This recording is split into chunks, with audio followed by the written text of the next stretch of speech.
Andrew, thank you so much for the invitation. It's been a pleasure always helping digital nomads and remote workers with their ongoing issues. My name is Mohamed Aboshanab. I'm an international lawyer. You can always call me Mo.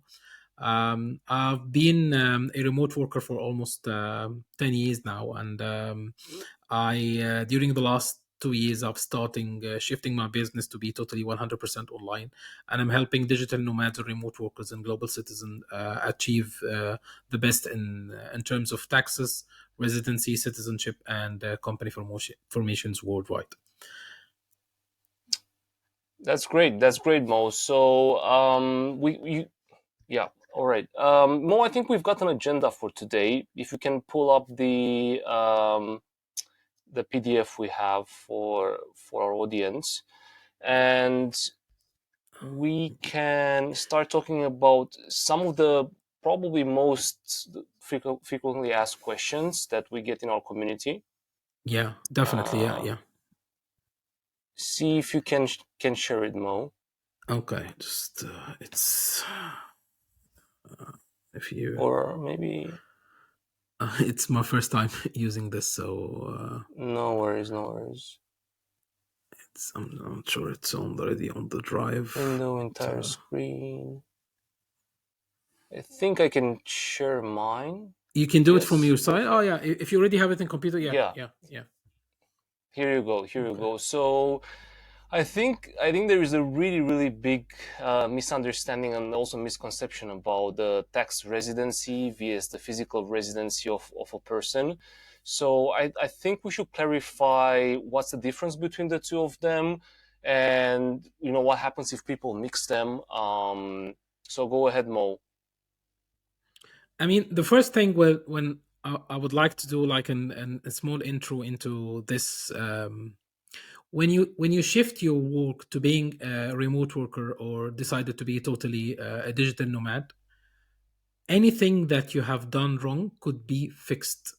Okay, so don't stick into the wrong mentality that the tax authorities will come and haunt you and will audit you and make your life miserable. That is one of the nightmares that make uh, life people miserable. It's like just take this idea out of your mind and just deal with taxes as anything in life. Just take it So as your so bank account. so what you're Deal, saying yeah, is Yeah, so what you're saying is basically it's never late to fix things, and you should always have this in yes, mind, even though you haven't done it yeah. for a while. Yes, Great, that's great, the thing. mhm. Don't just overthink the idea again and again. I've done mistake. They come from me. I mean, you can say this end of life or end of end of everything mentality that the tax authorities, whatever your home country, whatever it's UK, US, Canada, Australia, New Zealand, EU, they will come after you. No, it's things doesn't happen. I've worked inside the tax investigations in different countries and I've seen how they process that kind of investigation. One mistake or a couple of mistakes would not lead to something wrong. It could be fixed. You need to Punishments or understand. Yes, you need to yeah. understand your rights and responsibilities, because tax is it's not one way. It's two way. You have rights on the tax authorities or the country that you're paying taxes, and you have responsibilities. So if you know how to play by the rules, you can get the best out of your situation, whatever is your situation.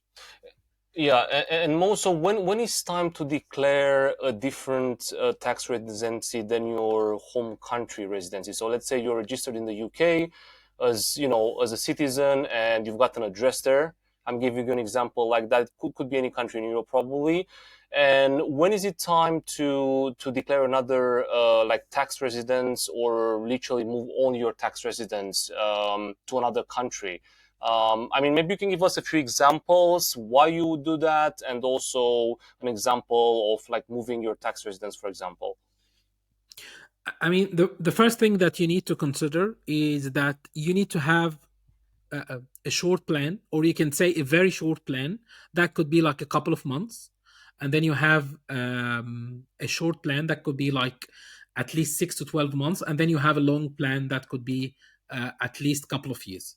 when you start your journey, So it depends. It you need depends on the time you're away from the country, how much you're traveling. So you have to kind of foresee that, so you can optimize the tax and then look into it, basically. definitely, yeah, yeah. If you're just going for a couple of weeks or months, is less than 6 months, so that's called like a very short plan. If you moving more than 6 months, that's like you can say semi short plan, and then the long term plan could be like a couple of years. And and Okay. each stage that you have, you will have different rules and regulations that can apply to you. My advice for anyone: don't just go for the people think that I would like to go digital nomad, I would like to cut all my ties to my home country, I close the bank accounts, I sell my properties, I close any business accounts or any companies that I have, and I will be 100 tax free. No, that's the worst thing you can do. You have to take it step by step, and in some cases it's much better to keep ties with your home country, because that could be much more beneficial on the long term. Because if you cut 100% ties, it will be extremely hard to start these ties again. You will be considered in even in your home country as a newcomer or a new As an immigrant. Doesn't immigrant, have, yes, you don't newcomer. have any credit Yeah. history, don't have anything.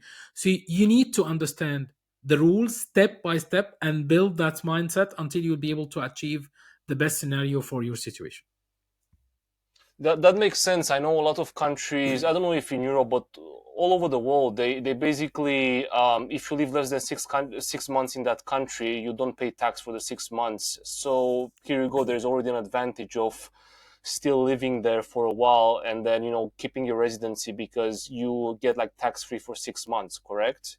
Yes, but you have to. I mean, it's not. There's many things in tax doesn't happen automatically. No one will go and check your entry in and out of the country. And Yeah. Yeah. I've been 6 months, so I'm not baby. No, you have to inform the tax authorities of your home country that you are going away. And there is like for example, for the UK, there's forms to tell the HMRC that I'm going.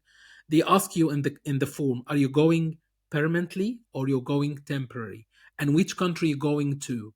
So if you don't have a plan to fill the form, that could make things worse.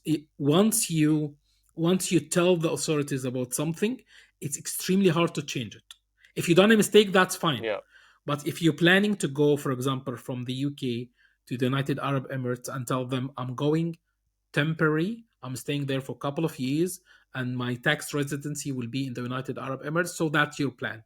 But if you're planning to test the waters, don't inform the authority that you're going until you Because you have could do a more solid. harm. Yeah. Yes, that's the thing.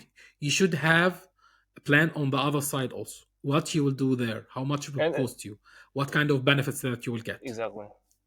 So I think it would be fair to look into your one of your destination where you want to set up the tax residency, see what conditions are there to be met, and then kind of match those with your home country and see what kind of tax benefits you can have all together. So you don't make any mistakes, because they could cost you, and they could cost you a lot of time because of bureaucracy and time on phone and all that stuff. Definitely, yeah, definitely. Right. That's one of the Yeah, things. and Mo, how about other countries in Europe that you know about, like France or Spain? Is it easy to move the tax residencies to Dubai, for example? Like, did you have clients like that? Like, I mean, I know UK has like a pretty transparent tax system, but how about other countries in Europe? Like, how easy is it to move your tax residency altogether? I mean, normally I put countries into two perspectives. I mean, there's like simple ways, like the UK. You just need to fill in form, and then you're free to go. You just need to watch how many days you spent in the country, what kind of ties you still have related to your home Yeah, country. And there's other countries which is like in the other extreme, which is like the US. If you're a US citizen, you have still obliged to pay a certain amount of taxes to the, because it's citizenship based taxation. You'll not be able to be 100% of the US tax system unless you are re-announce your citizenship and say I don't want to citizenship. be Yeah, American citizen anymore. And then there's a gray area we can say between the UK and the US. That's the most of the countries fell into the area. They have, each country have their own uh, certain factors that you tell them, I will not be tax residency anymore. It could be a mix between how many days you spend in the country, or if you are benefit from the tax system in the country. And tax system mean that you are not just paying taxes. If you are still on the in the health record of the country itself, if you have access to like family doctors or hospitals, or you have kids in the school, or you are collecting any tax benefits from the country, that's all considered that you are still a tax resident, even if you are not living in the country anymore. I have many clients who say, Very um, interesting. yes, I'm an Irish citizen. I've lived all my life in Ireland, and I now live in Cyprus, but I'm still having like tax obligation, or still have responsibilities. I'm still having my kids, or still having registered in the doctor or the health service in Ireland, and I never tell them I left. Do I be considered tax resident? Mhm. That could be like a gray area. So we have to make it Agraria, step by yeah. step. Are you going to go? Um, you have to cut as much as you can say benefits from your country, so you'll be able to tell them, I'm not a resident anymore. And when you tell them I'm not resident anymore, you have to be ready with the other country. And it's like a process. It's not something that you will wake one day in the morning and say, I'm 100% not resident in my home country. You still, if you still even have a bank account, mobile numbers, if you still have a company, that's like a process that have to be taken step by step until you understand how you can use the system for your benefits. So, Mo, would that be fair to say that you need a few months to do the transition? Can it take more than a few months? Can it take towards a year to do a transition of tax residency? It's depending on your how your setup is complicated. If you have never been outside your home country for all your life, it will be that's the most hard thing to do, because you will need to set up an alternative place. Alternative, you need to have a resident in another country. You need to have a bank account. You need to have a mobile number. You need to have everything that you have in your home country and the other one, so you can switch between what you have right now to the other one, and you take it step by step. Mm-hmm. At least I advise my clients at least 6 months, and do it the switch Mm-hmm. Mm-hmm. gradually, step by step. Okay, and never Okay. close your bank Okay. account So, yeah, unless you would perfect. like to go cold turkey, or just I don't have anything, because I mean, uh, Disappear from the face of the planet. Yeah. you will have other bank accounts, but closing the bank, anything that you have closed could be open, but opening a new bank account in the current situation is extremely a complicated process. Some banks will allow you to use your new address in the other country. For example, if you are from Ireland, you can use the address in Cyprus. But for example, with the Brexit in the UK, you will not be able to use another address outside the UK. You still need to have use an address, even if the address is not yours. Yeah. You can use, like, there's many services offer you. You can use the address as your bank account. Some banks, they don't. I mean, as long as you are keep your account healthy and using whatever address you use, that's fine.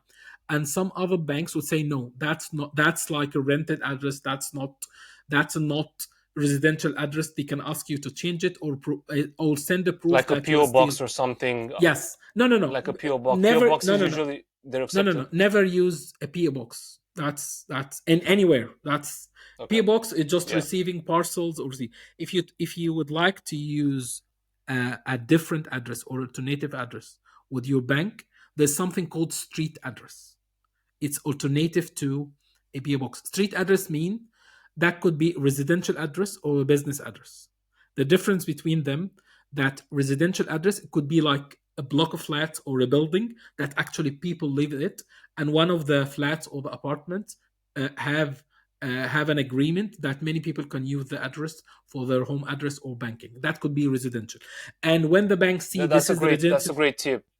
yes. Yeah. And when the banks see that this is the residential address, 99% they will not ask you for No anything. problem. Yeah. And there's Yeah, also a because business address. it is.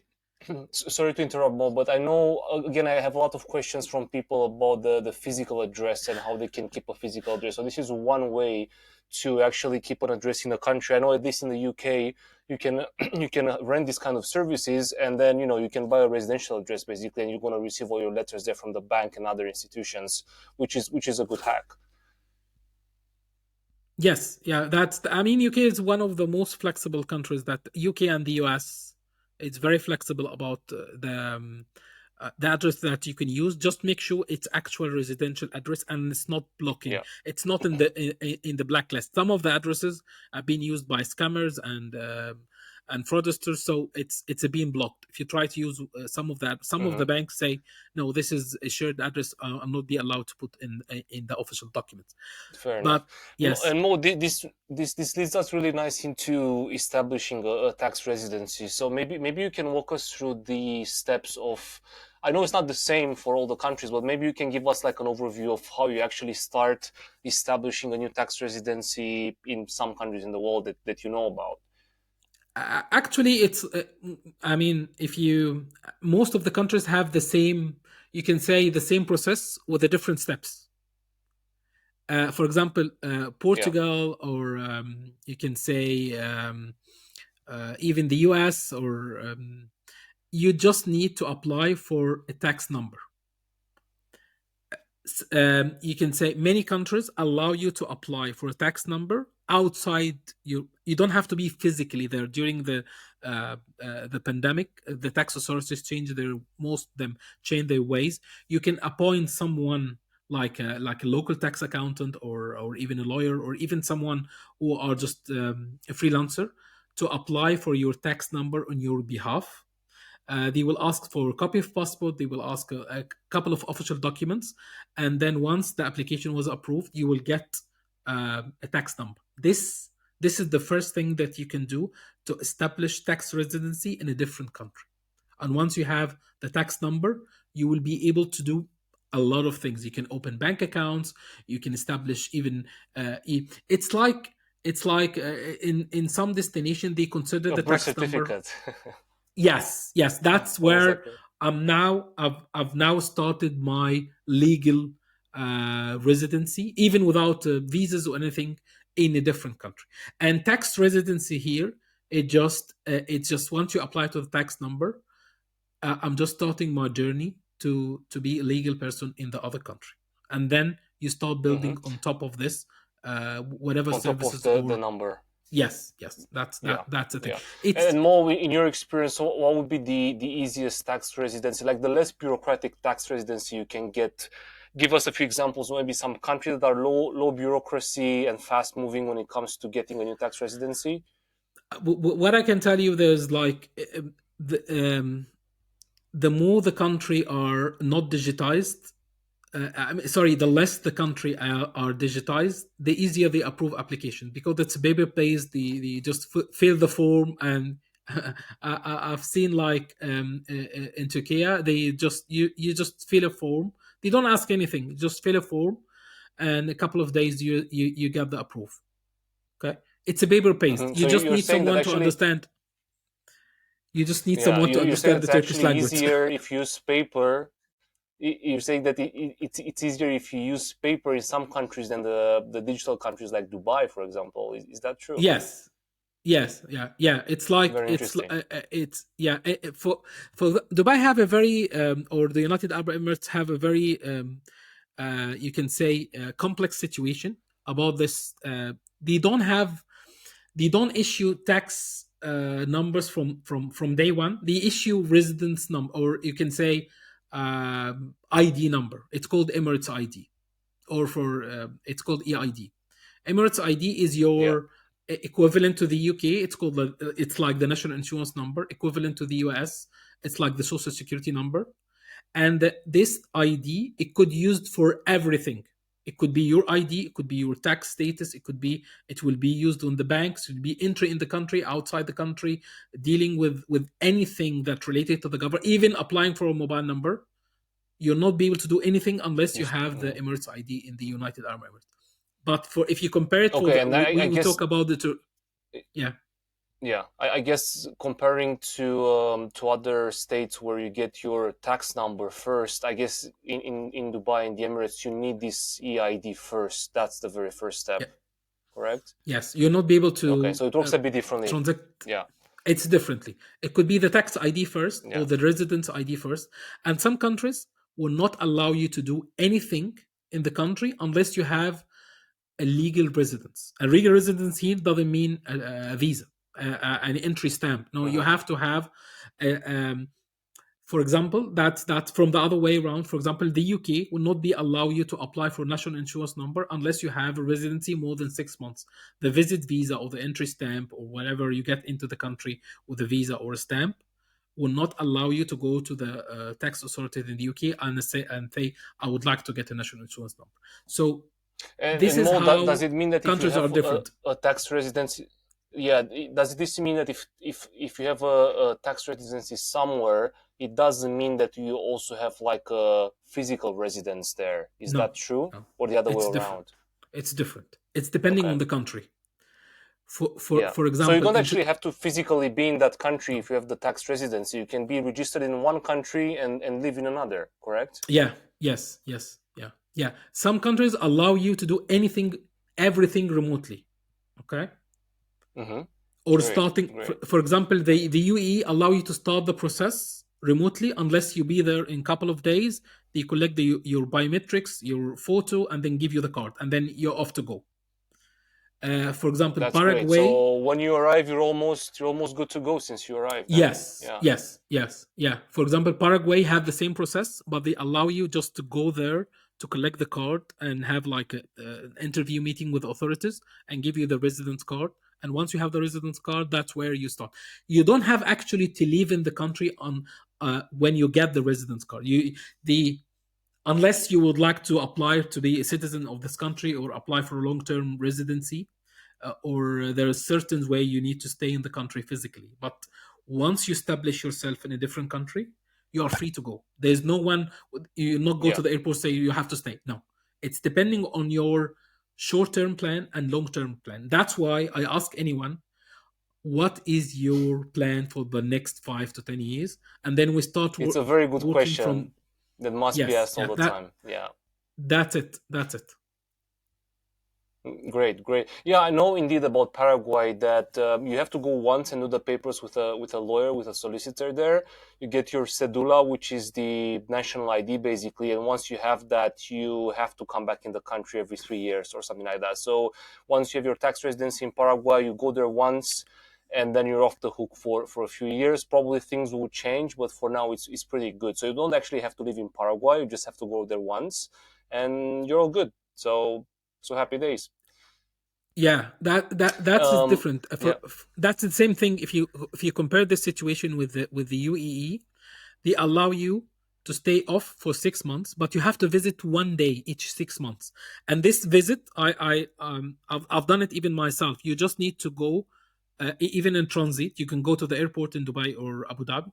You just get to the transit. You get into the country using your Emirates ID, and you just go back to the other side, just in and out. If you have done this each 6 months, your residency will be valid. They keep changing the rules. so, Sometimes they make it like 9 months or yeah, 12 months, but the standard is 6 months. So your residency very will interesting. actually So be on the system. yeah, so in this case, it means that you basically have to take like a stopover in UAE once in a while, every six Yeah, months. Just go in, go out, and then get the next plane. So it's pretty straightforward. It's kind of you don't really have to be there really. It's definitely. Yeah. Yeah, that's great. Really good stuff, Mo. Thanks a lot. So I hope our viewers will find this very, very useful. I did. So it's already getting a bit more clear for me too. I've got some experiences in residencies, but this was really good. So when we talk about company formation, I know you said it several times, and also from my experience, it can play hand in hand with a good tax residency. So I just want to discuss a few things about companies and residencies. So basically, you can open a tax free like a company that doesn't pay taxes in maybe a tax haven, and then couple that with a really low residency tax, so you also pay low tax on your physical person, or you can keep your residency that you have at the moment where you pay normal taxes, and then register a company where you pay low taxes in a tax haven or something like that. So how would this work? Like how should people think about the tax residency coupled with their company tax, for example, company formation? It, as we have seen the difference between the tax residency and the physical residency, we need to put like a line between your you can say personal tax affairs and the business tax affairs. If you let's make an example. I'm Joe.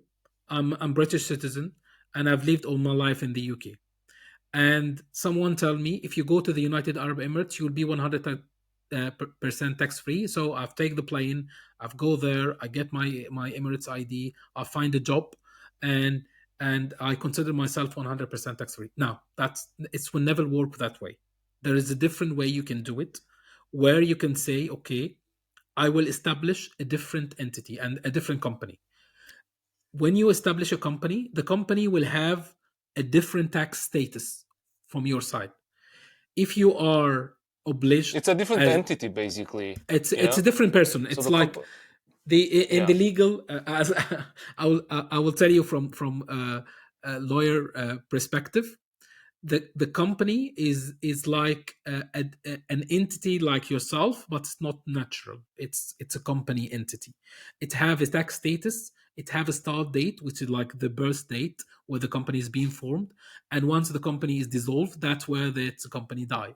It's like the Nice. Yeah. law look to the company as a human, not a human being, but as a non-natural person.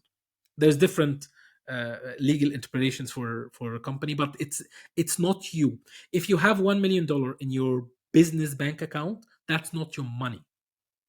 You can, if you Yeah. switch the 1 million from the business bank account to your personal, that's where you can be obliged to pay tax on the 1 million. But if you keep it on your business account, that means they don't have to pay anything, depending on your country And and this is situation. where a good tax residency can help you optimize the tax, right? Let's assume your business Yes. is doing well, you've got money in the bank, which is not yours again, it's part of the company.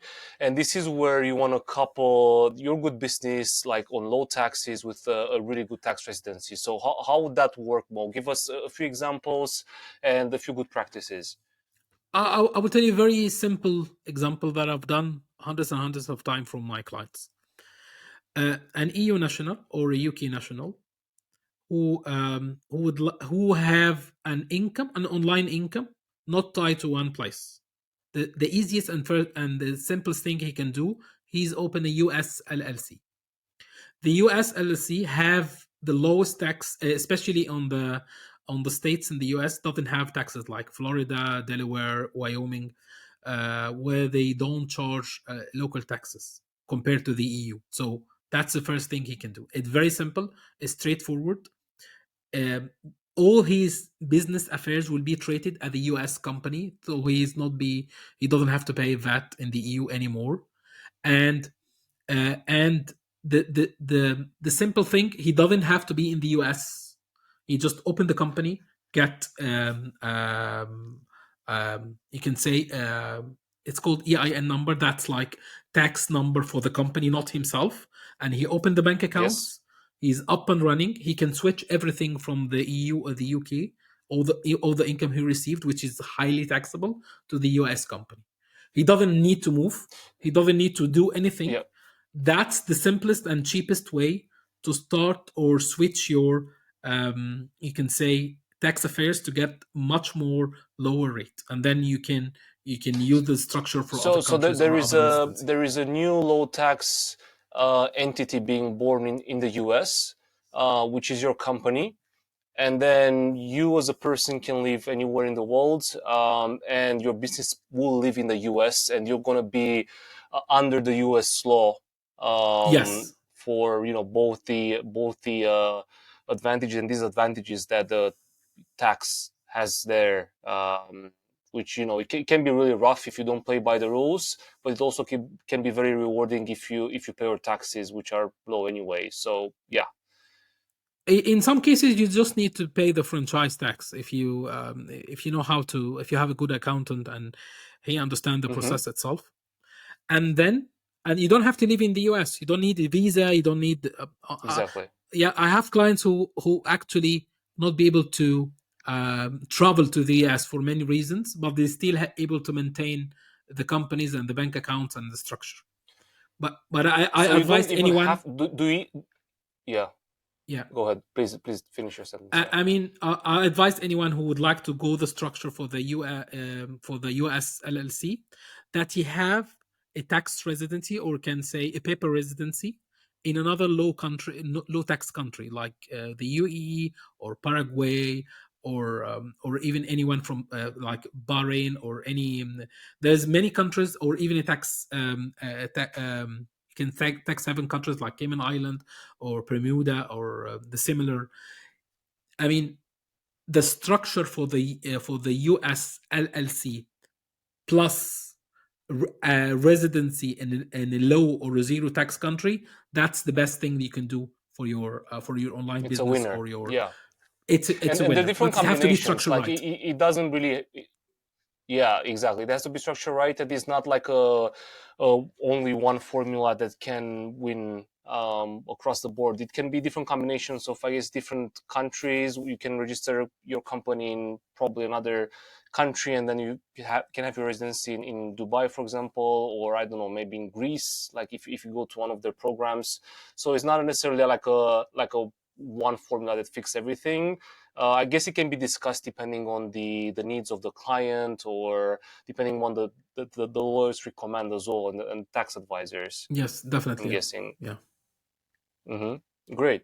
Okay, that's cool. So there are definitely plenty of options to optimize your company tax, your residency tax. There are a few countries, quite a few with like low tax. We discussed about them on the blog, from Cyprus to Greece and Gibraltar and Malta and Paraguay, for example, in South America.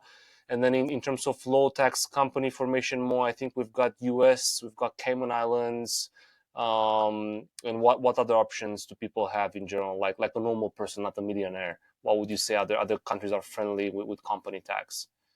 For example, in Europe, you have Portugal, you have Greece, Malta, and Cyprus. Portugal Hmm. have the NHR residence program, which give you tax free for 10 years, but you have to be very Yeah. careful about after the 10 years. Malta also have a couple of residency program. You don't have, it's not tax free 0%, but you can pay very flat rate amount on yearly basis, and you uh, consider Maltese residency and your global tax residency in Malta.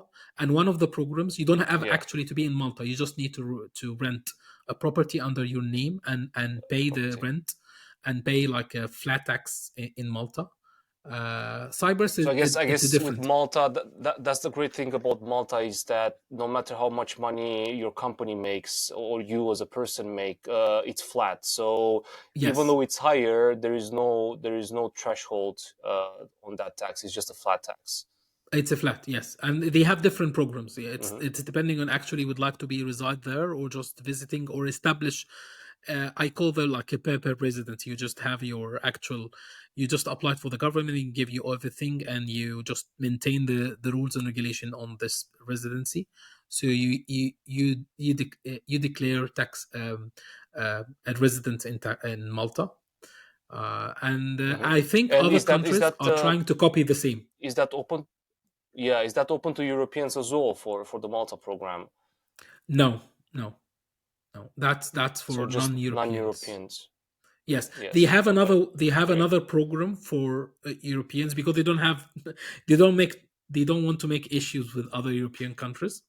They have Of course. another programs for especially EU citizens, and when we say EU citizens, that means British people or UK passport holders are not EU anymore, so they can use the global residence program in Malta.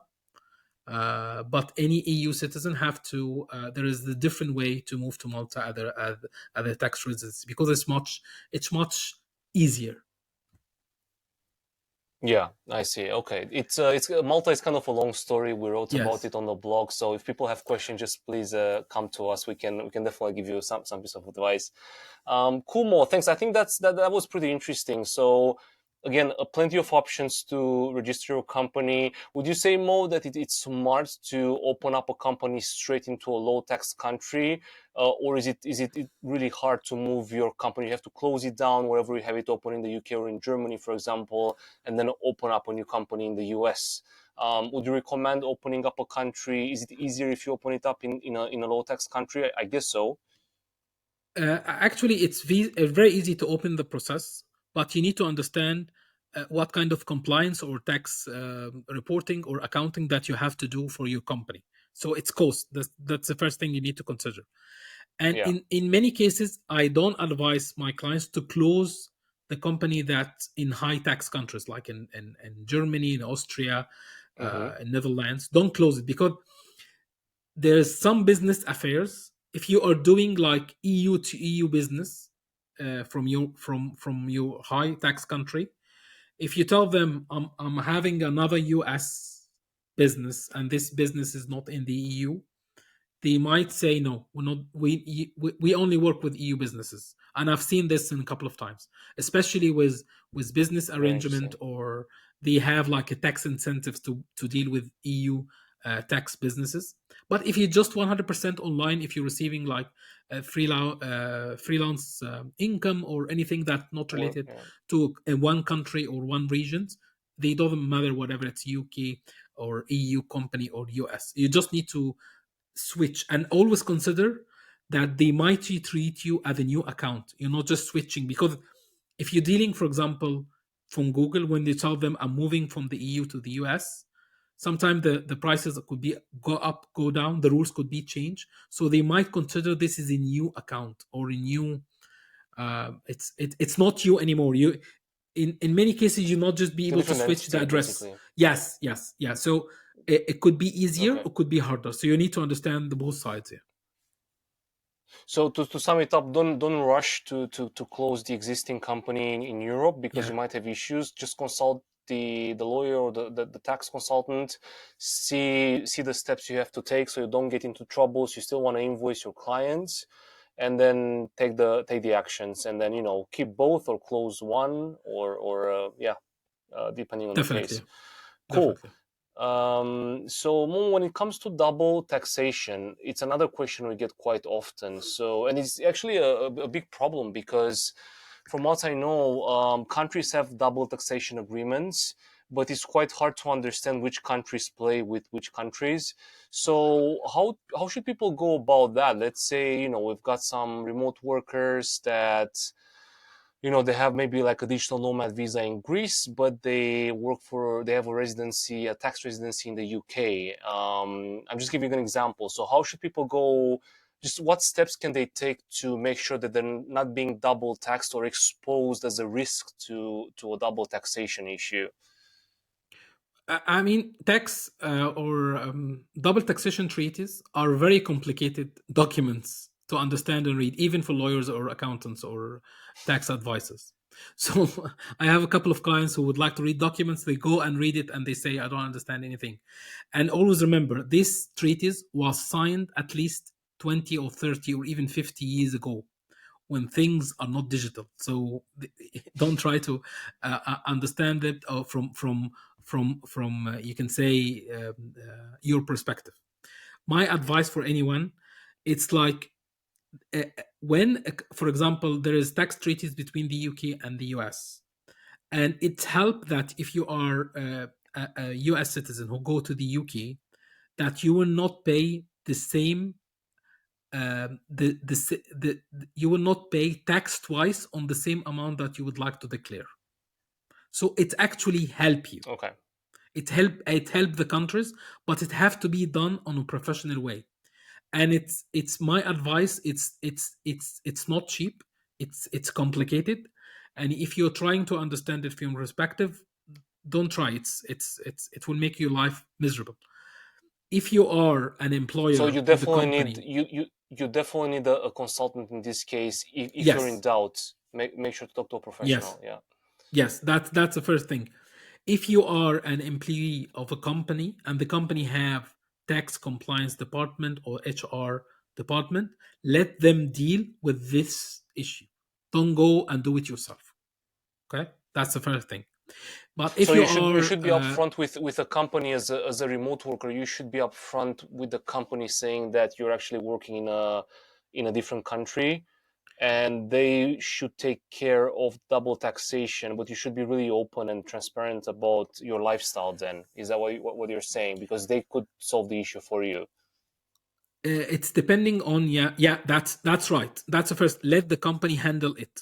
But reporting back to the company, some companies they have a very strict regulation. They tell them, if you are staying in another country for more than a couple of weeks, you have to inform us.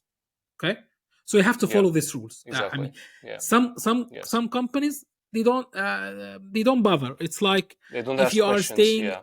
they don't ask questions. It's depending, as long as you are compliant with your personal tax status, do whatever you wish. Okay, Exactly, and more then so we you have people who do not actually declare they live in other countries and they're still yeah. being paid and taxed in their home country or the tax residency that they have declared. So that's actually what a lot of people do if they're like full-time employed remotely. Some other people are, remote Europe, for example, so they're allowed to work within the European Union. That's pretty easy. The company knows, where you are, so everything is transparent. But there are also gray areas where people work in different countries and then don't inform the companies, which it's kind of shady, but it is what it is for now. Because it's a new thing. It's not been there for almost 10 or 20 years. It's just a couple of years ago. So the rules and regulations Yeah, still trying to adopt or come up with new ways, so companies could be compliant and individuals also. But if you are, I have a general advice to this. If you're planning to stay outside your high tax country for more than 6 months plus, it will be a lot of waste of time, money, and efforts to keep paying taxes, and you are residing in low tax country. So have a plan. correct. If you're So just doing have it a for plan a and, couple and of move as weeks, fast as possible because time is yes, money in this case. Yeah. yes, that's the thing. Have a plan, because each month you're paying taxes to the high tax country, you're just putting money in the green, because this tax money is not benefiting you. You are not there Yeah, anymore. Why are you still paying them? No one will care you makes about if sense. you're living in and the and more country or living in another country. It doesn't make sense. and more should people with like freelancers who use a company, low tax or high tax company, depending on their incorporation, should they be worried about double taxation on their like physical like tax residency as a person? Will that apply to them as well, like the same status as a double taxation person who works in a different country? Should they be worried about that? It's there is like a simple rule, to make everyone life easier. Get yourself, sort your personal tax residency first, and your company tax Hmm. residency will follow that. Okay,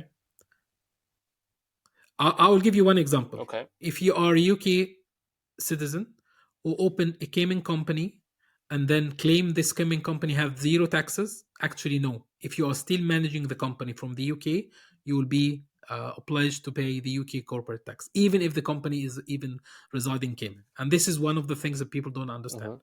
So sort your tax residency, your personal tax residency, where you will manage the company. If you are managing the company from a high tax country, you still be obliged to pay some taxes in your high tax country. So sort your Yeah, personal tax they're quite status, and then everything will be yeah. follow to it. There are quite a few intricacies here when it comes to the personal and the company tax. So again, the planning is very good and knowing, what you want to do in the next year or two. Basically, I think more people should incorporate this into their like business plan. So Yes. like if you're Yeah. even if you're like a freelancer, and you want to start paying less tax, I think you should include it in the business plan for next year, for example. So like moving slowly, knowing exactly where you want to head, so you can start. If you want to live in maybe I don't know, Europe, then maybe you want to look at Europe, like a low tax residency in Europe, and then maybe in a year move there whilst you still have your company in the US or something like that. So maybe they should include that in the business plan. I think it's a good idea. Definitely, yeah, yeah, totally agree. Mm-hmm. Cool. Cool. Very good stuff, Mo. And I think the last thing we have time to talk about, unfortunately, it's the travel expenses that you can claim back. I think that was your idea. I don't do that at the moment, and I should. So I'm just wondering, what are the ways that people can claim back, and who is eligible to claim back travel expenses? It's definitely great. Like you can save up literally thousands, maybe tens of thousands of US dollars on flights and hotels. So it's a really good hack. What can you tell us about that? It's a very simple, you can say, very simple, just mindset hack. You can do it. I'll give you an example. If you are having an Airbnb account, open a business Airbnb account under your business name. Don't use your personal name. Okay. Once you have this, in the form itself, they ask you about the company, where the company is located, the address, and if you have a tax ID of the company. Any Mm-hmm. expenses that any booking that you've done from the business Airbnb account, this is could be claimed as travel expenses, even if you stay for months. And and is that valid for Booking, Agoda, any other big booking agencies online? Most of the agencies online have, you can open a business bank account, sorry, you can open a business account on, for example, booking.com have a Yeah. business account, where you are treating the transaction as a business. And the simple Yeah, thing that you makes can add, sense. if you just do it for one time, if you're doing a booking for even booking.com for personal, when you check out, say this, I need an invoice, and put your business account details or business company details and in the invoice. If you have an invoice, the invoice can go back to your accounting or bookkeeping and tell them this is a um, pure business transaction. It's not personal, because Yeah, anything and you Mo, is do there it. any risk? Yeah, is there any risk here? Is there any gray area? Can anyone question you for, I don't know, booking all these places as a digital nomad or remote worker, traveling and working? Is there a problem? Yes, Would that be a problem if it's you do this kind of? it's depending on what kind of business you're running, and how it's like what kind of percentage of volume transactions you're doing of all expenses. If you have been doing this for a couple of years, you have record with the authorities that you're already doing this, and as no one will ask you, there's no question to be asked. Mm-hmm. But if you started just today, or this year, and you have an income, you're willing to make it a profit like 50K, and then outside the 50K, 45 went to business travel expenses, they could ask you the questions. You're trying to shift or provide something that's not actual. As long as you have enough Mm-hmm. documentation and compliance, everything will be easier. Everything could be questioned, by the way. But if you have supporting Yeah. documents, bookkeeping right, if you have record keeping online or whatever system that you use, everything will be much easier. And you have to justify why you are doing all these travels. It's very simple. They can ask, yeah, I'm doing this. I'm doing like an online marketing or doing courses or whatever you are doing. You just need to have a uh, explanation for it. That's it. Yeah. And I guess with remote working, it makes sense as long as you're a business. It does make sense because you're working wherever you are living, basically. So Yes, so you definitely. you live in the same place where you work. So I mean that's very straightforward. Yeah, cool. Yeah. Great, Mo. A lot of really good tips. Any other travel expenses when it comes, for example, to airlines or I don't know, other travel services. I mean, it's like you can claim, even you can Uber, Grab, Bolt, any way of transportation could be claimed back. Uh, Travel tickets, Mm-hmm. staying in hotels, Airbnbs, um, some meals could be, or some business meals could be claimed at the tax, depending on what you're doing. If they will ask you, I Yeah. mean, it's 100% business or pleasure. If you have a justified documentation to say this is only business travel, that's fine, just go for it. Okay, that's great. So again, you can do really, really big savings here, especially for flights, Yeah, transcontinental flights, which are very expensive now, by the way. Unfortunately, they doubled in price since COVID. definitely. Yeah, I know from experience that the flights to Asia have doubled from Europe, unfortunately. So really, really good to expense that, actually. That would be really good. yeah. Cool, Mo. So just to sum up the short version, basically, from what you're telling me, I think any remote worker, but mostly freelancing people, and also people who want to open up companies and decrease their taxation on their tax residency, they should plan ahead at least 6 months a year, look at the available options and the lifestyle they wanna have. For example, living in Europe, like having a company in the US, as I've said, or the other way around.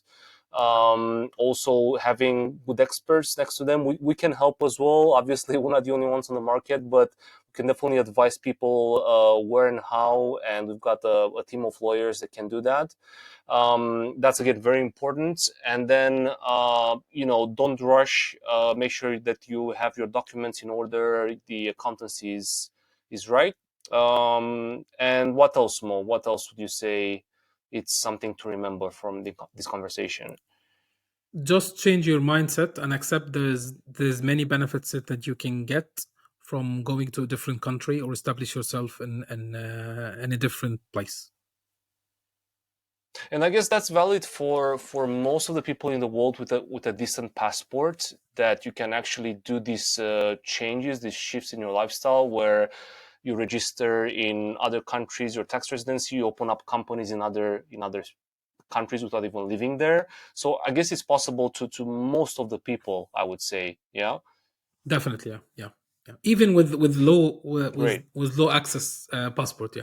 There's always hacks for everyone. Yeah. Yeah, exactly. And just one last question more, because this is a really hot topic when it comes to digital nomad visas. Like, where do you see the tax residency and the residency itself in the context of paying your low tax and also living on a digital nomad visa? Do these visas complicate more, or are they really useful? Like, what would you advise people to do before applying for a DN visa? The digital nomad visas or DN visas are very, it's always a temporary situation or temporary solution to staying in a country long time. Mm-hmm. I see them as not a long term solution, because many of them just have a 1 year validity or 2 years or maximum 3 years. So you need to have a plan after the 3 years what you will do. The most annoying situation I've seen myself, I've seen other clients, that you establish yourself in a country, you get comfortable with the culture, the way of life, and then after a couple of years, your visa expired and you don't know what to do. So digital nomad visas are Mm-hmm. still, you can say, I call them baby visas, because they still have been come into the war just a couple of years ago, and some countries doesn't have a Yeah. plan what they will do next. You should have a plan. And Mo, correct me if I'm wrong, but also you still pay quite a lot of tax even under a DN visa, because you will be paying taxes in your home country or your Yes. country that has the tax residency for you. Yeah. So it doesn't really optimize your tax. It's No. more they allow you to live in a different country for a short while. It could be more expensive if you compare some of the Even more digital nomad expensive, yeah. visas on the long term. It's very attractive. It's like something that would be shiny and easy, and you just buy it off the shelf. They try to attract the remote workers, but many countries doesn't have a plan what to do next. And you see what happened in Correct, Portugal. yeah. The parliament decided to close the golden visa, or they The see that golden visa. some local countries or some locals in countries, they don't like the idea that hundreds and hundreds of thousands of people will be flocking into the country, and change the idea. Some countries are very welcome. As you go, Thailand, Philippines, UAE, Cayman Islands. I mean, some destinations are very welcoming to, because they have been doing this for years. Some countries have a closed. They don't like the idea that people will be just treated their country as you can say as Airbnb. Yeah. Yeah, that's a good comparison, actually. Yeah, you're right. I mean, in a lot of countries, you can extend your visa forever. You're almost like a semi-resident there. And but yeah, I guess in Europe things are a bit more complicated and a bit more bureaucratic, which I can understand up to one point. But it is what it is. Yeah, it's good we have them. It's good to have these options, but it's not necessarily the best option. That's No, what I want people to remember. yeah, That's still planning for your taxes, where you open up the company, and again, planning, it's something that you have to do if you want to pay low definitely, yeah, taxes. definitely. Yeah, great, Mo, thanks a lot. So hopefully see you next time with another interesting topic. I hope that our audience will find a lot of value in this stuff. And please, if you have any questions, just drop us an email. I'm going to leave the details in the comments and in the description of the video. Definitely, always Thank you happy all. to help. Yeah, Bye. yeah. Take care. Bye bye. So it's almost 55 minutes, so I will stop recording. Okay. Yeah, yeah, sure, great. Yeah, and I think then the file is quite big, Mo. yes, yeah. I I think will it's going to be see big. in session for all you've studied. Uh, let me. I will be on the Telegram, so just let me just do this and get back to you. Okay. Yeah, Mo. So, good stuff. Did you